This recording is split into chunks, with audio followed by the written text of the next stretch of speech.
Good morning, everybody. It's Christy Day. I'm back in the shop and I am working on my athletic walking shoe today.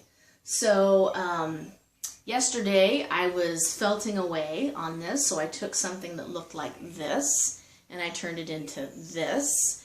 And later on I will attach some leather here so that I can have some strapping grommets that'll go down around the shoe for extra strength when I'm working out. That's a whole nother video. Get to that later. But today I'm going to show you how you take your section where maybe you have some edges to still finish, because that's kind of the hardest thing for people when they're starting to felt, is going over that edge. So I'm going to show you how to do that, and I'm also wanting to point out all of these layers here. So we've got 5 layers of pre-felt here. And they started out, kind of fluffy, and then you gradually just barely felt them, okay? Do not felt them so that they're very tight before you put your next layer on. Because if you do that, your next layer won't stick. And it'll be extraordinarily frustrating, and you'll have to needle felt it around, and it still will never really look right. So be very cautious to not overfelt when you're doing your layers. Now, I do layers with batting because it's so much faster. You can, though, if you're a traditional felter and you're used to making other things, you can pull them out, and I will do a special video on laying your felt. But the down and dirty, quick and easy way is to use wool batting. What kind of wool batting do you use, Christy Day? Well, let me tell you, you want a wool batting that is a coarser wool, that is a shorter staple, because the shorter staple is going to make it easier to felt, and the coarser wool is going to wear better, so it's not going to pill up a lot later, and you're not going to get holes in your felt. Now, it'd be very hard to get holes in your felt when you've got 5 layers. This is a pound of wool used for a standard pair of boots, and so this was a little bit less because it's shoes, but when you're making boots, adult-sized boots, think a pound, 500 grams, all right, if you're in Europe. So about 500 grams of wool is what you're going to use. So weigh it out, measure your layers as you go. You will be fine. This is not rocket science. People have been doing this for literally thousands of years. Did you know that the oldest shoe ever found historically by archaeologists was a wool shoe? Yes, it was. Super cool. That is why I got into making wool shoes, because you can make wool shoes at home. And, I met a couple really snobby cobblers that were like, oh, you're a little woman, you could never do that. I'm like, watch me do it. So you can do it too. So here we go. Watch me. Ready? This is the section right here that is not felted. It is the section that needs to be overlapped. So what you need to do when you're overlapping is make sure that it's very wispy. Okay? If it's starting to felt up in a clump, pull it apart before you try to lay it. So you're going to wrap it onto the next section, and I can do that because this is still very fuzzy. You're going to spray it. I love these sprayers. They're just, used for basically like chemicals for your yard, but I would never do that. It's bad for the bees. Okay, so you do that, and then you normally have a net. I don't have my net right close to me, and I don't want to cut filming, so I'm just going to go gently like this. There's already some soap on here, so I'm not having a sticking issue. But you want to have your felting net. What's a felting net, Christy Day? Well, a felting net is just a net of a material that will not felt. So like a nylon netting. It could be tulle. It could be an old nylon sort of curtain, maybe a gauzy curtain or something. What's the word I'm looking for? You know what I'm talking about. The curtains that let the light in. You could put that in there. And that would, guard your hand from sticking to the felt. Either one. You know how I love the Norwex. Even the Norwex cloth that's like a netty cloth that's really super good for getting rid of the dough off of your counter. That thing is an awesome felting net. Okay, now, so right here is a really common thing that happens that I want to show you. You see this little bit right here? Now, you could continue to work that, and you could fix it, and through rolling, but you could just stop right here and start to spread that out. Pick it out a little bit so it's not so much in one clump. Then gently, really gently, a lot of beginners push their hands onto the felt, and the felt is like moving around, especially in the very first layer they're doing. Don't do that, okay? You're barely touching it. You're just rubbing your hand across the top of the first layer of that wool so that it knots up. That's all we're trying to do, is get it to knot up and interlock to the other layers. How does it interlock, Christy? I have no idea what you're talking about. Well, wool, if you were to look at it under a microscope, has little hooks in the fibers. And those little hooks are what hook onto each other, lock in, and then when you start your rolling, your fulling, it will shrink. Which is why you never want to put your wool sweaters in the washing machine, especially if you have an agitator, because all that agitation will shrink your wool. Or your Angora, alpaca, yak, camel. I know you people love your luxury fibers. So whatever you have in there, don't put your protein fibers in there. Even your silk will completely shrink. Ask me how, I know. So disappointing. So I'm going to do the same over here. See, I've got another little section right there. And what I do when I get it all done is I just gently go back and forth like that. Okay? It's very easy to do. Very easy. So I'm going to go ahead and just continue to do this. And then I will attach another video when I take out the resist. Hey, it's Christy Day, and I'm back with shoes. And I wanted to just show you where you go from here. So we felted all around the edges to get those edges solid. Now there's still some ridges. That's okay. Do not worry about the ridges because they will disappear in the final stages. Okay? Well, in the fulling stages. All right, so don't even worry about it. If you got a couple, no biggie. Now, if you have a really gaping ones that are going to be where you see them, then you can take your ruble and use the teeth to rough up those edges. And I do believe I have a video on that, on correcting mistakes. So scroll around and look for that.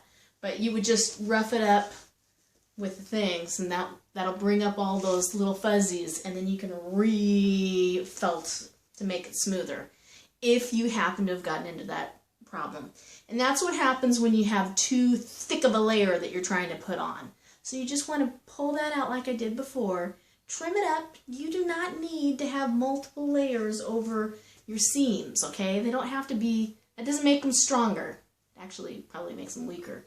So now we're going to get to the part where we need to shrink this considerably because it's going to have to fit in here. And see how much bigger that is? There's no way that's going to fit in there. So we're going to have to full it.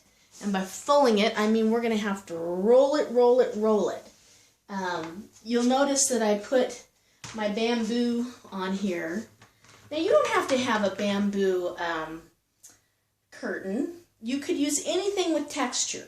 All right, anything. Even these, like I have these little things that I store my racks on. You could use even these things. Just stack up several of them. The point is to get the bumps. All right, and I covered it with a little vinyl because it was getting so wet that the wood was kind of rotting if I leave a project there for days on end. So you might want to consider doing that. So here we go. We're going to roll this baby. Now, I have to show you one other thing.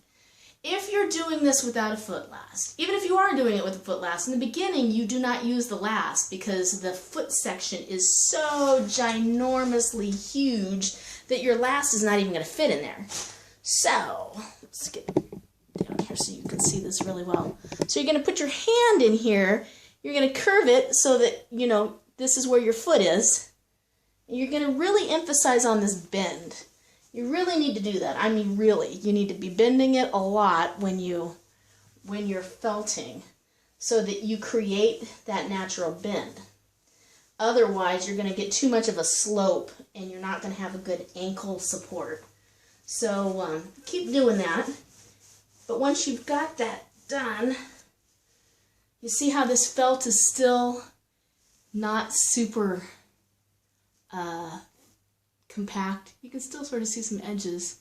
I mean, I don't think I can pull those edges out, but at the same time, you want it to be really strong felt. So how do you get really strong felt, Christy Day? Because I've been trying to do felted shoes, and mine keep turning out puffy, and they do not look like the Russian shoes. Yes, I know, because that's what used to happen to me. This is the key. You have got to roll with a lot of pressure.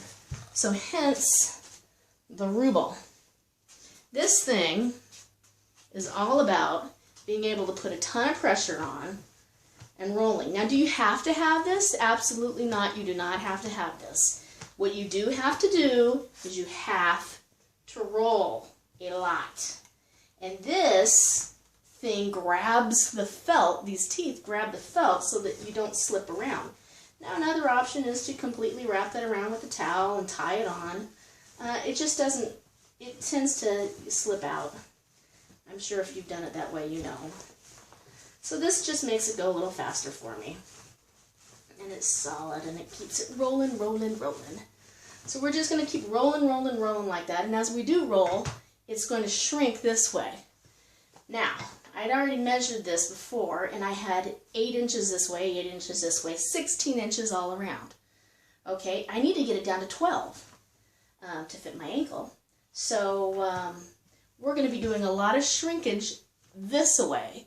And the way to get it to shrink this way is to keep rolling it this way. The more we roll this way, the more it'll shrink this way. If I were to roll it this way, then I would be making it a shorter boot. And I don't really want to do that. Now I do want to shrink it this way because this is too long for my foot. So what I might do, actually what I am going to do, when I usually do this on my metal foot thing.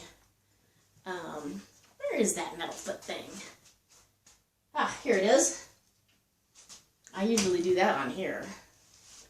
Let me show you this thing. So I stick the boot on there and then I roll with the foot and then it shrinks it right up.